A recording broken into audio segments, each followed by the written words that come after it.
डिमाकुसिनि खाथि खालानिफ्राय नुजाथिफैनाय मानगेदेर रायजो राजा नोंथांमोन गिबि नोंथांमोन साफ्रोमनोबो national democratic front of Bodoland प्रग्रेसिभनि जानानै खुलुमनाय लोगोसे गाहाम हामलायनायखौ बावग्रोबाय। जोंहा समा जोबोद खम, बेनिखायनो आं फंनैसोल' बुंनो सानदों।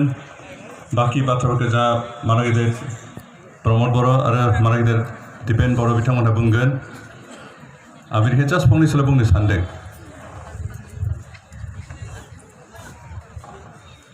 नैजिसे जानुवारि खालि जि सुक्ति बर'फोरजों आरो असम सरकार भारत सरकारजों जालांबाय, बे बर'फोरनि थाखाय मोनसे थामथि सुक्ति। आरो बे सुक्तिनि गेजेरजों जों बिटिआर होननाय मोनसे एडमिनिस्ट्रेटिभ सेटआप मोनबाय। 2003 मायथाइयाव सुक्ति खालामनानै जोंहा बिटिसि फैदोंमोन, बड'लेण्ड टेरिटरियेल काउन्सिल। नाथाय 2020 मायथाइनि 27 जानुवारि खालि सुक्ति खालामनायनि गेजेरजों जों मोनसे आलादा सेटआप मोनबाय, बेनो जाबाय आलादा मोनसे एडमिनिस्ट्रेसन मोनबाय, बेनो जाबाय बड'लेण्ड टेरिटरियेल रिजन। बावैसो सासे बर'निनो एक्स मिनिस्टारा आंनो फनाव बुंहरदोंमोन जे नामा जोबोद मोजां जाबायलै फंबाय होननानै। खारन रिजन सोदोबा लेटिन सोदोबनो बिथाङा बुंहरदों, लेटिन सोदोब आरो बेहा सिमा गैया, थारमाने भबिष्यते जोंनि सिमाया बांलांबाय थानायनि मोनसे लामा दोनबाय नोंसोर होनना बुंहरदों।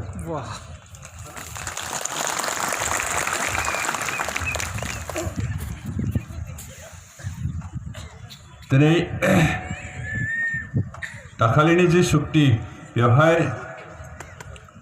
हाग्रामा महिलारि बिथाङा साखी हिसाबै सहि होदों। थारमाने जि एग्रिमेन्ट जाबाय बेखौ आं नुबाय,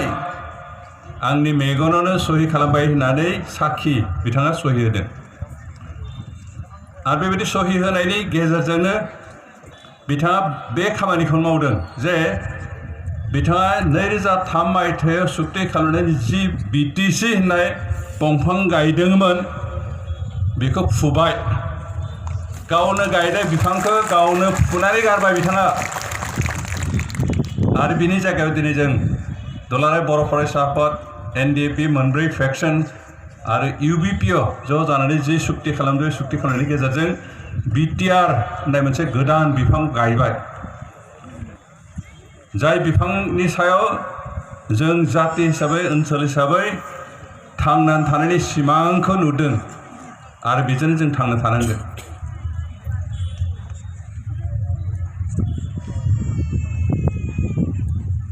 बिथाङा बे साननैसो बिटिआर जेबो गैया, बिटिआराव मा दंमोन आं बेखौ नुवालासिनो सहि होनांबाय होनना बुंदों। दा गावनोथ' देखायदों कागजखौथ' फरायनानै नायनो हायोमोन, फरायलासिनो मानो सहि होखो? बे जाम्बानि परिचय होआखै होमबा? गाव निजे कागजखौ नुदों, मा लिरदों बेखौ फरायनानै गावनि गोजोनथाव नङाबा आं सहि होआ होनना बुंनांगौमोन। दा नायालासेनो फरायलासेनो सहि होदोंबा बे गावनिसो गोरोन्थि, रावनिबो गोरोन्थि नङा। गावनि जाम्बानि परिचयखौ बिथाङा होदों। बिटिआराव जेबो गैया होननानैबो बुंदों बिथाङा। खिन्थु जों बुंदों हाग्रामा महिलारिया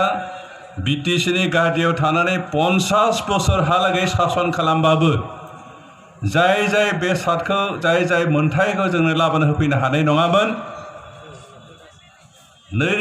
27 अक्ट'नि जि सुक्ति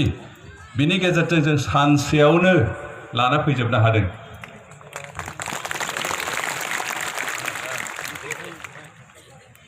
जों आलादा रायजोनि थाखाय नांदोंमोन, रायजो राजाफोर नोंथांमोना गासैबो आलादा रायजोनि थाखाय नांदोंमोन, नाथाय जों आलादा रायजो मोनाखिसै। बेनिखायनो जोंहा एसे दुखु दं गोसोआव। आलादा रायजोनि मुङाव जों बड'लेण्डनि नामाव बेसेबां दुखु खस्थ' खालामबाय, राजा लामा होबथाबाय, रेलवे ब्लकेट खालामबाय, हांगार स्ट्राइक खालामबाय। रेलवे ब्लकेट खालामनो थाखाय जोंहा 7 बर'नि दैदेनगिरिफ्रा केसबो होजादों। बिथां बर'आबो, आंबो आरो सोरबा बिदिनो 6-7 जनसो रेलवे डिपार्टमेन्टजों केसबो होजादों। जों केसआवबो देरहाबाय आरो दिनै जोबथा जिथु दावहा बेयावबो देरहानायानो जाबाय जोंनि जि बिटिआर बियो 6 सिडिउलनि आन्दारावनो जागोन खिन्थु 6 सिडिउलनि आन्दारावबाबो बिटिसिआव जिखिनि पावार एन्ड फांसन दं बेनिखाय जों बांसिन पावार एन्ड फांसनखौ मोन्दों जोंनि गोहोआ बांदों जोंनि एरियाबो बांगोन मोनसे आलादा रायजोआव जिखिनि बेसाद थानांगौ बे गासैबो मोनथायफोरखौ अनुस्थान प्रतिष्ठानफोरखौ जों मोनबोबाय बे सुक्तिनि गेजेरजों जोंनि एरिया बांगोन आरो एरिया बांहोनो थाखाय मोनसे कमिसन बावैनो दानाय जागोन आरो बेखौ इटिमेट दानांसिगौमोन खिन्थु जों सरकारजों रायलायनो खाबुखौनो मोनाखै टाइम होनो हायाखै नङाबा दाखालि बे कमिसनखौ दाखांनाय जासिगोन आरो कमिसनानो जों जिखिनि एरियाखौ नांगौ होननानै मेप गामिनि लिस्ट बानायनो होबाय बेखिनिखौ स्टाडि खालामनानै बिथांमोना फाइनाल मोनसे रिपर्ट होगोन आरो बे रिपर्ट होबानो गभर्नरनिफ्राय मोनसे नटिस ओंखारगोन एरिया बांगोन आरो एरिया बांनाय लोगो लोगो जोंहा समस्थियाबो बांगोन आथिखालाव जोंहा मात्र 46 समस्ति दं 40 समस्ति किन्तु एरिया बांनाय लोगो लोगो जोंहा समस्तिया 60 जागोन 60 जायोबा 60 38 ट्राइबेलनि थाखाय रिजर्व 8 कन्स्टिट्युन्सिया नन ट्राइबेलनि थाखाय रिजर्व थारमाने जेनेरेल रिजर्व आरो 8 कन्स्टिट्युन्सिया बे अपेन ट्राइबेलाबो नन ट्राइबेलाबो गेलेनो हानाय बेबायदिबो गासै 54 समस्तियाव इलेक्शन जागोन आरो बाखि मोनद'आ नमिनेटेड मेम्बार नमिनेट खालामना लाबोनाय जागोन मोनद' साद'खौ दा बे साद'नि गेजेराव सानैया जाय जाति जनगोष्ठीया कुनुदिन इलेक्शनाव थान्दै दैथायहरनो हाया बेबायदि कमिउनिटिनिफ्राय लाबोनाय जागोन बेलेग बेलेग कमिउनिटिनिफ्राय सानैया आइजोफोरनिफ्राय आरो बे आइजोआ गुबुन गुबुन कमिउनिटिनिफ्राय गुबुन गुबुन हारिसानिफ्राय लाबोनाय जागोन आरो सानैया मुंदांखा देरहासार जानाय सुबुं जेरै थुनलाइनि बिथिङाव जायफ्रा नेशनेल एवार्ड मोनदों खेला धुलायाव जायफ्रा नेशनेल एवार्ड मोनो साइन्स बायदिसिना जायफ्रा नेशनेल एवार्ड मोननाय हारिमु बायदियाव जायफ्रा नेशनेल एवार्ड मोननाय बे गासैबो रोखोमनि नेशनेल एवार्ड मोननाय मानसिफोरनिफ्राय सानै लाबोनाय जागोन आरो बेबो मोनसे कमिउनिटिनिफ्राय नङा गुबुन गुबुन कमिउनिटिनिफ्राय बिदि मोनसे टाइमाव सानै लाबोनाय जागोन बेनिखायनो जोंहा समस्या बांगोन आरो समस्या बांनाय लोगो लोगो डिस्ट्रिक्टफोर रिअर्गेनाइज जागोन जोंहा दा मोनब्रैल'सो डिस्ट्रिक्ट बिटिसिआव खिन्थु जों बिटिआरआव हयथ' 8टा जिल्लाबो जानो हागौ बा 9टा जिल्लाबो जानो हागौ 9टा जिल्ला जानाय लोगो लोगो जोंहा डिस्ट्रिक्ट हेडक्वार्टार बांगोन सब डिभिजनेल हेडक्वार्टार बांगोन आरो अब्ला साकरि बाकरि पस्ट खालि जागोन जोंनि गोबां बर' लोगोसे नन बर' जायफ्रा बेयाव दङ बर'लेण्ड एरिया जायफोर जाति जनगोष्ठी बिथांमोननि एजुकेटेड यां सेक्सनफ्रा गासिबो साकरि बाकरि मोननायनि मोनसे लामा गेवगोन बेनिखायनो बे सुक्तिया जोंखौ थांनानै थानो थाखाय रांखान्थिनि बिथिङाव लोगोसे राजखान्थिनि बिथिङाव जोंनो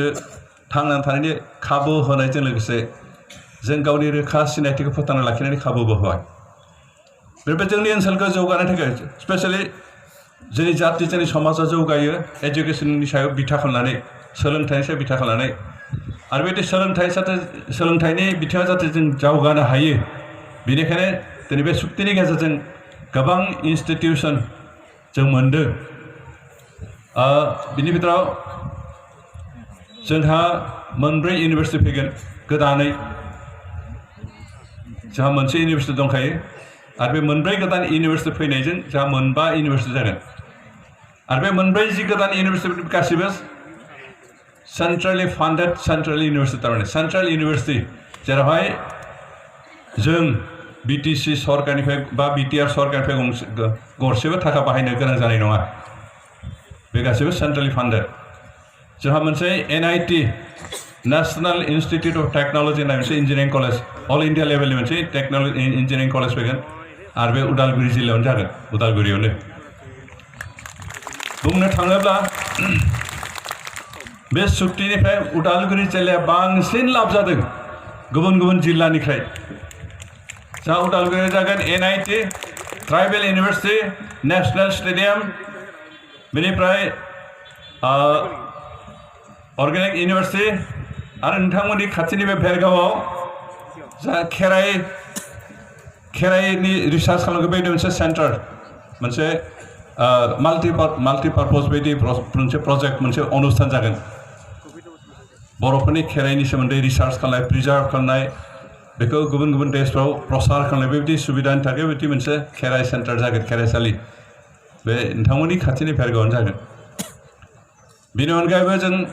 पलिटेकनिक हरिसिङायाव प्रपज खालामदों हरिसिङायाव मोनसे पलिटेकनिक इनस्टिट्युट जागोन दा बेबायदि हिसाबै उदालगुरियानो बांसिन सुबिदा जादों उदालगुरि जिल्ला हिसाबै जोंहा लाब जादों जियानो जादों अबयस्से बै इउनिभार्सिटि बा नेसनेल स्टेडियाम बेफोरो खालि उदालगुरिनि मानसियाल' बाहायनो मोनगोन बेबायदि नङा जों NIT आव अल इन्डिया लेभेलाव सिलेक्सन जायो सिलेक्टेड जा जिखुनु केरालानिफ्राय फैनो हागौ UP निफ्राय फैनो हागौ माबानिफ्राय हारियानानिफ्राय फैनो हागौ जम्मु काश्मीरनिफ्राय फैनो हागौ बिदि फरायफैगोन खिन्थु जोंनि जायगायाव जोंनि लकेल मानसिफ्रा बेखौ बिजनेस खालामनानै थांना थानायनि मोनसे लामा मोनो मोनसे फुल फ्लेजेड स्टेटआवबो बेखिनि फेसिलिटि गैया दिनै BTR जिखिनि सुबिदाफोरखौ जिखिनि मोन्थायखौ मोन्दों जों जाति हारि मानसि समाज दावगानो थाखाय जिखिनि इनफ्रास्ट्राक्चार नांगौ बे गासै इनफ्रास्ट्राक्चारखौ जों बे सुक्तिनि गेजेरजों मोनबाय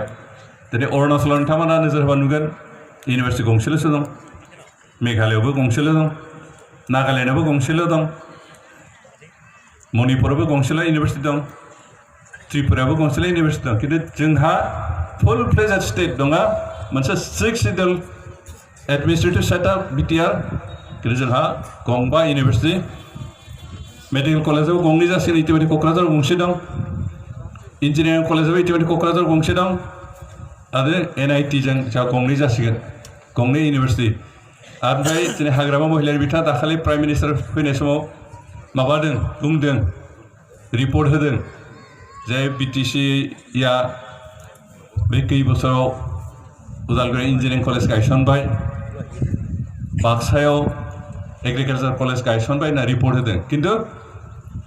उदालगुरि कलेजआ इन्जिनियारिं होननाय कलेज गैया बाक्सायावबो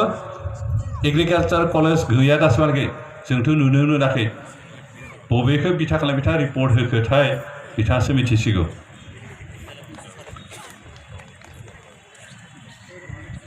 जों खिन्थु जि सुक्ति खालामदों बेखौ इमप्लिमेन्ट खालामगोन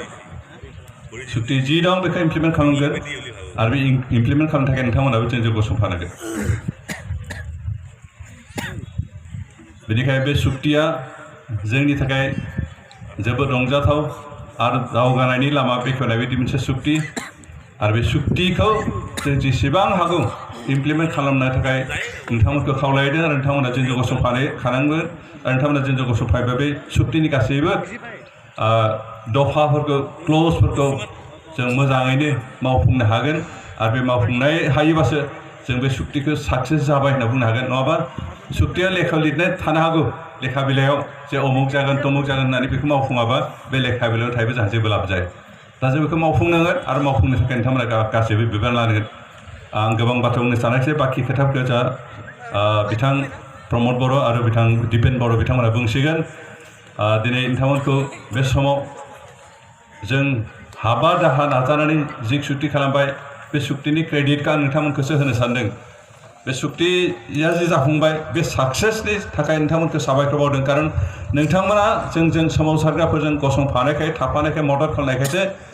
बेखौ सरकारा गनायदों खिन्थु जों नाजाबाबो जे आबसुनि मावथिफ्रानो जा आबसुनि बिबानगिरियानो जा एनडिएफबिनि बिबानगिरिफ्रानो जा जों गोजा जेसेबां होस्रिखावबाबो जेसेबां नाजाबाबो बे कुनु दिन साक्सेस जानाय नङामोन सरकारा गनायनाय नङामोन खिन्थु दुलाराय रायजो राजाफ्रा दं दिनै बेनिखायनो बे जोंनि दाबिफोरखौ जोंनि मोनथाय हास्थायनायफोरखौ दिनै भारत सरकारा खोनासंनानै जोंजों सुक्ति खालामदों आरो बेखौ बे गासैबो सुक्तिनि थाखाय बे गासैबो देरहासार जानो थाखाय